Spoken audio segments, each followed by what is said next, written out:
qui peut imaginer qu'elle va commettre l'acte qu'elle a commis après? Et elle lui fait un certain nombre de choses. Ça dure en tout 2 heures quand même.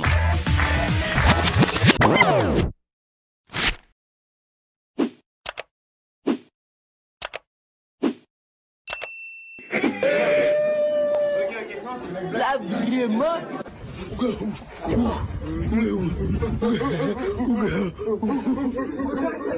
Là, c'est ultra violent, quoi. À Marseille, au lycée d'Hydro, des élèves se sont peints le visage en noir en simulant des bruits de singes. Cet acte est évidemment négrophobe et nous comptons sur les frères de Marseille pour faire en sorte que ces élèves soient sévèrement sanctionnés. Donc la vidéo a été partagée sur Twitter avec cette légende. Oui. Évidemment qu'il faut les exclure, tout est choquant, le blackface, est-ce qu'il faut les exclure Oui, il faut les exclure. Et le plus choquant, moi, ce qui me choque, c'est le fait de filmer cette vidéo et de la diffuser. Et je trouve que ça témoigne d'un fléau aujourd'hui qu'en fait, les jeunes, pour exister sur les réseaux sociaux, sont prêts à n'importe quoi, à commettre les pires horreurs et à blesser les gens. Qu'est-ce qu'ils ont dans la tête? Comment ils ont été éduqués? En fait, c'est juste incroyable. Mais le problème, c'est que si on les out, si on dit qui ils sont... En fait, le problème, c'est que j'ai peur qu'après, malheureusement, même s'ils sont racistes et c'est ignoble, j'ai peur qu'on s'en prenne à eux, qu'on les agresse et que ce soit pire. Moi, je pense qu'il vaut mieux... il vaut mieux les sanctionner, mais faire de la pédagogie en même temps, en parler, expliquer pourquoi c'est catastrophique. Parce qu'ils sont quand même jeunes et on ne peut pas non plus complètement les exclure de la société. Le problème, c'est qu'aujourd'hui, les enfants n'ont plus peur de leurs parents, qui n'ont plus peur des maîtres d'école, qui n'ont plus peur de la police, qui n'ont plus peur de la justice. Plus personne n'a peur de rien. Donc on les exclut de l'école. Effectivement. Et on en fait quoi? Encore une fois, je suis désolé, il faut créer de la crainte, il faut créer de la peur. Ok, la crainte. Donc on les exclut de l'école. On les met quoi? On les met en prison, on les met dans un centre éducatif fermé. Il faut je ne suis pas juriste, il faut qu'ils craignent une punition pour qu'ils comprennent la dangerosité, l'acte qu'ils ont fait. Mais s'il y avait un respect de l'autorité et qu'ils avaient peur de quelque chose, que ce soit les parents ou d'autres choses d'ailleurs, mais ils n'ont plus peur de rien, ni des flics, ni des surveillants, ni des profs, ni de rien. Il n'y a plus de respect. Et tant qu'il n'y aura pas de respect, il y aura des problèmes. Et maintenant, après, on va pleurer parce qu'effectivement, je te rejoins, c'est là, on en rigole, mais après, c'est quoi? C'est une barre de fer, ils se cognent dans la rue, ils sont à 7 sur une personne et il y a des drames. Il faut réinstaurer le respect au sens général. Moi, je pense à ça. Comment tu fais? Mais là où Benjamin Castaldi et Valérie Benaïm ont raison, c'est qu'effectivement, l'esprit post-68 heures a gangréné l'école. Il était interdit d'interdire, on ne peut pas mettre des mauvaises notes aux élèves parce que sinon ça les traumatise, ils n'ont plus le droit de redoubler, on ne se lève plus quand il y a le prof qui rentre. Donc petit à petit, on s'est excusé de l'autorité. Je vais vous demander de vous lever maintenant. Vendredi à 15h15 environ, Lola sort de ses cours pour rentrer chez elle. Un petit peu plus tard, ses parents se rendent compte qu'elle n'est pas rentrée, s'inquiètent parce que le temps a passé. Et comme ils sont gardiens de cet immeuble, de l'immeuble où ils habitent, ils ont accès à la vidéosurveillance. On voit Lola qui passe le portail. Elle est accompagnée d'une jeune femme. Une jeune femme, sur le moment, les parents ne reconnaissent pas cette femme. Comme elle n'est pas allée chez elle, qu'elle était en présence de cette femme qu'ils ne connaissent pas, ils s'inquiètent et ils vont au commissariat qui est à 200 mètres de leur domicile, le Central 19, et ils vont signaler la disparition de leur fille. Les policiers prennent ça très au sérieux, commencent à faire un certain nombre d'investigations dans le quartier. 23h15, il y a un SDF qui découvre dans les parties communes de la résidence une malle en plastique recouverte d'une couverture rouge. Et alors, est-ce qu'il avait l'intention de voir ce qu'il y avait dedans? Peu importe. Bref, il ouvre cette malle et ce qu'il voit, évidemment, est saisissant, c'est le corps d'une jeune fille atrocement mutilée. Il prévient la police, enfin, il fait prévenir la police parce qu'il n'a pas de portable. La brigade criminelle, pour là encore faire un raccourci, arrive très rapidement sur place et commence les investigations. Et à 7h du matin, ils avaient interpellé l'auteur et trois autres suspects. Donc c'est Dabia, c'est la principale suspecte. Dabia, c'est la principale, c'est celle qu'on voit sur la vidéo, c'est elle. Voilà. Et c'est elle qui a reconnu les faits. La petite Lola donc rentre du collège, et là qu'est-ce qui se passe? À 15h30, quand elle sort du collège? Oui. Qu'est-ce qui se passe? Elle rencontre cette... Elle rencontre cette Dabia devant l'immeuble. Elle l'amène où? Elle l'amène chez sa sœur, qui est locataire en titre d'un appartement dans l'immeuble, donc qui est dans la résidence, dans l'immeuble au-dessus du domicile des parents de Lola. On a lu plein de choses. Qu'est-ce qui va se passer? Elle arrive. Quand elle l'enferme dans l'appartement de sa sœur, elle l'oblige à prendre une douche. Elle va avoir des attouchements d'ordre sexuel, à caractère sexuel, et elle lui fait un certain nombre de choses. Ça dure en tout 2 heures quand même. Hein. Elle l'attache, elle la bâillonne, et c'est d'ailleurs ce bâillon qui sera à l'origine de sa mort, puisque les causes de la mort, selon le médecin légiste, c'est l'étouffement. Si il n'y a pas de procès. Si les psychiatres estiment que son discernement est altéré, ils prononceront l'irresponsabilité pénale, il n'y aura pas de procès. Exactement. Et pour la famille, c'est pour ça, c'est là que je voulais en venir. Pour la famille, c'est la double peine. Non, mais c'est plus que la double peine. L'abolition du discernement veut dire qu'elle est soignée, elle est dans les mains des médecins, de la médecine. Vous vous rendez compte? Et peut-être que dans 4-5 ans, elle sera libérée. Est-ce que vous vous rendez compte, 4-5 ans, ça veut dire que les parents peuvent la recroiser dans 4-5 ans dans la rue. En quoi le fait d'être fou, ça change les choses? En quoi ça atténue la gravité des faits? Lola, elle est partie quoi qu'il arrive, que le tueur soit fou ou non. De toute façon, quand on tue un enfant, est-ce qu'on n'est pas fou par définition? Dites-moi ce que vous voulez faire ces personnes. Vous voulez faire quoi? Vous voulez rétablir la peine de mort? Non, les Vous voulez faire quoi? Mais ils sont dans des hôpitaux fermés. J'ai plein d'histoires de petites filles qui ont été jugées, condamnées. Ils ont été jugés, condamnés, ils ressortiront. Non. Dans 10 ans, vous le savez très bien. Dans 15 ans, dans 20 ans, ils ressortiront. Ils ressortiront et peut-être qu'ils recommenceront. Ça va durer combien de temps? C'est nos enfants.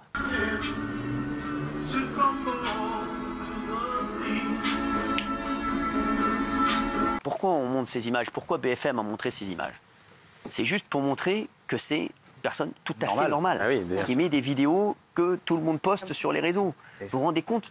Si on avait vu ces vidéos avant, qui peut imaginer qu'elle va commettre l'acte qu'elle a commis après? Raymond. Personne qui peut imaginer qu'elle est folle. Mais toi, tu penses que BFM a bien fait? Moi, je dis bravo BFM. J'en ai marre qu'on défende toujours. À chaque fois, on dit un tel s'est fait tuer par machin, on montre le visage de la personne qui est morte et on protège celui qui a tué. Moi, celui qui a tué, je veux pas qu'on le protège. Je veux qu'on montre son visage, je veux qu'on sache qui c'est. Je veux pourrir la vie de ces gens-là. Partout où qu'elle aille, je veux qu'on lui dise c'est pas toi il y a 5 ans, c'est pas toi il y a 10 ans. Mais on espère qu'elle sortira jamais. Je parle pas de cet exemple-là. Je parle de gens qui ont fait des crimes et ils vont sortir de prison. Et on cache les noms de ces gens-là. Ces réseaux parfois très organisés paient le carburant et le revendent ensuite plus cher à la sauvette ou bien via des réseaux sociaux. C'est full, venez. Alors, Mehdi, déjà courageux de venir à chaque fois. Parce que fou même. Non mais c'est vrai, mais bon, il le fait. Mehdi, il vient et il va nous raconter un petit peu son business. Mehdi, donc comment tu t'es dit, je vais vendre de l'essence sur Snap? J'ai beaucoup de personnes qui n'avaient plus d'essence du tout. Parce que moi, de base, je suis dépanneur. D'accord. Du coup, j'ai eu beaucoup d'appels et tout. Du coup, j'ai décidé d'engager 2 petits jeunes de chez moi. Un qui ravitaille et un qui fait des livraisons dans tout Paris. Ce qu'il est en train de faire, c'est de vider des cuves pour toutes les personnes qui font la queue et qui n'ont pas d'argent pour le revendre à des gens qui, eux, ont les moyens de passer par lui à 3,50 €. Ceux qui n'ont pas les moyens de 3,50 €, non seulement ils font la queue, mais quand ils arrivent, ils ont ce que j'ai eu 2 fois, tu fais la queue 2 heures et on te dit c'est vide. L'infirmière libérale, c'est pas ça. Qu'il y ait des gens qui fassent la queue directement ou que moi je leur livre, il va y avoir autant d'essence qui va être enlevé. On est d'accord. C'est juste que j'enlève la circulation. Il y a des gens qui sont handicapés, qui n'ont pas de moyens de venir jusqu'à la station essence. Du coup, moi, je donc toi, tu vends plus cher. Pourquoi? C'est quoi? C'est la main-d'œuvre. Donc, la main-d'œuvre, tu ne vends qu'aux handicapés et aux gens qui ne peuvent pas se déplacer.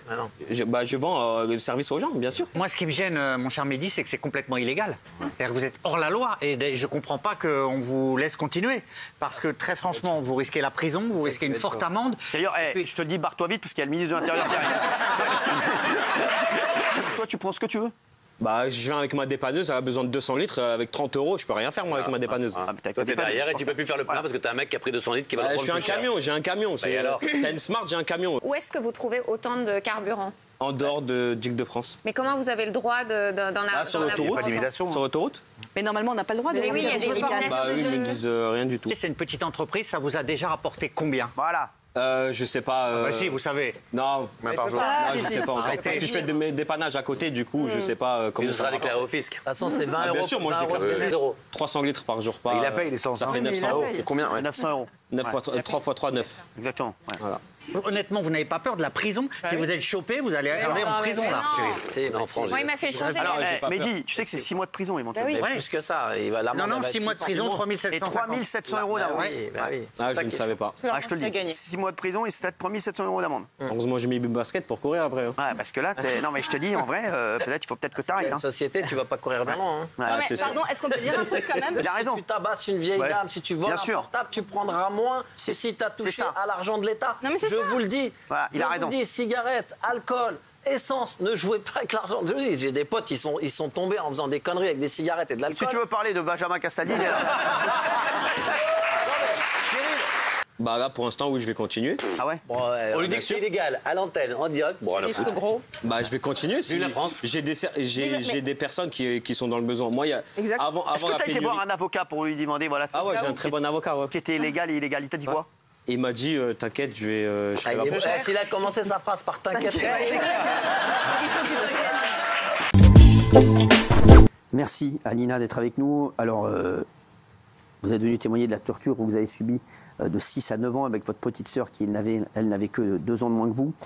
Déjà, on est complètement perdus puisqu'on nous sépare de notre cocon familial, de notre mère, de notre famille. Pourquoi on vous a enlevé de votre famille? On a été victime d'un signalement. D'accord. On a été placés parce que nous étions injurieuses à l'école maternelle. Et vous étiez heureuse chez vous? Mais on était très heureuses, on ne manquait de rien. On avait une famille aimante. Donc, et vous êtes fait placer? On est arrivé, on est rentré dans cette grande maison. Ouais. Le couple parfait avec 2 enfants. On est quand même perturbés parce qu'on perd tous nos repères. On perd ma mère, on perd notre famille. On se retrouve, moi j'avais 6 ans, donc j'étais une gamine, ma petite sœur 4 ans. On se retrouve à rentrer dans une maison immense. Peu de temps après notre arrivée, j'entends des hurlements d'un bébé. Il y avait 2 enfants. De quel âge? 11 mois. Et un enfant de 5 ans. 7 ans. 5. Et en fait, j'ai traversé tout le couloir, toute la coursive de la maison. J'ai monté les escaliers. Je suis arrivée dans la chambre.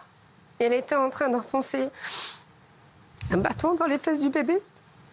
Je lui ai mis des coups de pied, j'ai craché sur elle pour qu'elle lâche le bébé. Et là, elle m'a attrapée, elle m'a emmenée dans la salle de bain. Elle m'a noyée dans l'eau froide. J'ai commencé à appeler ma petite sœur. Elle m'a dit, tu veux ta sœur? Elle est partie la chercher. Elle a ramené ma sœur. Elle a commencé à noyer ma sœur à côté de moi. J'ai cru qu'on allait mourir. Est-ce que le papa était là? Est-ce qu'il était au courant? Bien sûr, il était à côté d'elle au moment où... Et lui, il n'avait aucune réaction? Aucune réaction. Au quotidien, c'était les réveils très tôt le matin. C'est-à-dire quelle heure? Vers 6 h du matin. Il arrivait aussi qu'il fasse nuit.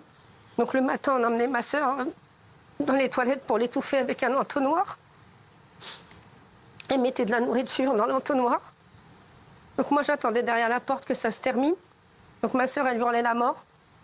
Et elle lui mettait dans l'entonnoir la nourriture. C'était des petits pois, du riz, du poisson. Et ma sœur, elle s'étouffait. Je ne pouvais rien faire, j'attendais. Pareil que vous ont obligé à manger de la cervelle d'agneau cru. Oui, c'était les repas. Elle nous obligeait à manger de la cervelle d'agneau cru, qu'elle allait chercher régulièrement au supermarché. Puis elle nous disait, ça c'est ton cerveau, il faut que tu le manges. J'allais voir la psychologue de l'organisme de placement. D'accord. La psy, donc j'en ai parlé. Je lui ai dit des scènes que j'avais vues. Je lui ai dit ce que j'ai vu sur la petite. Je lui ai dit ce qu'elle nous faisait, qu'elle nous faisait dormir dans la cave, qu'on mourait de faim. Sauf qu'elle me dénonçait. J'ai prévenu l'éducatrice, il y avait le directeur. Et ils en parlaient aux parents derrière? Ils m'ont dénoncé. Et donc derrière, c'était pire? Mais c'était pire. C'était tu as parlé, Lina t'a parlé, et au moment de rentrer, c'était la nuit dans la cave. Et là, tu sais que tu parles 1 fois, 2 fois, tu peux plus parler parce que c'est pas possible. Des années plus tard, vous et votre sœur, vous apprenez par la police que l'un des enfants avec qui vous viviez en famille d'accueil, qui avait 1 an à l'époque, avait été violé au point d'en devenir autiste. Oui, on a laissé le petit bébé. Arnaud, il avait 11 mois. Et c'est à ce moment-là que vous décidez d'en parler, de rendre cette affaire... La gendarmerie vient nous chercher. Oui.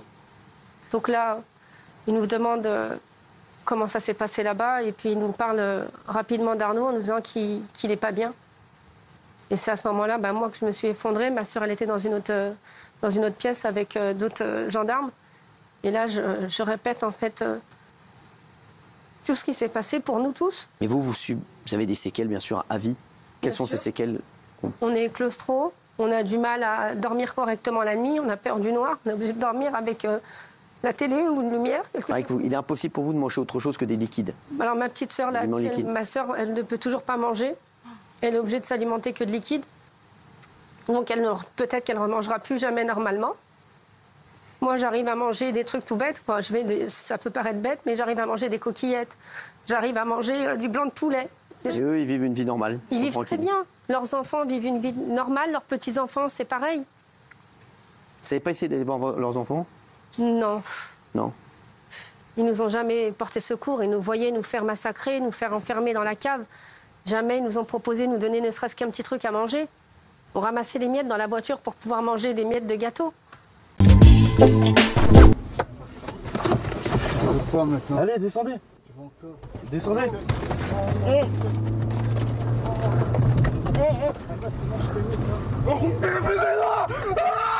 Garde-toi, garde-toi. Appelez la police. Garde-toi. La police. Non. Non, on va se tuer. On va se tuer.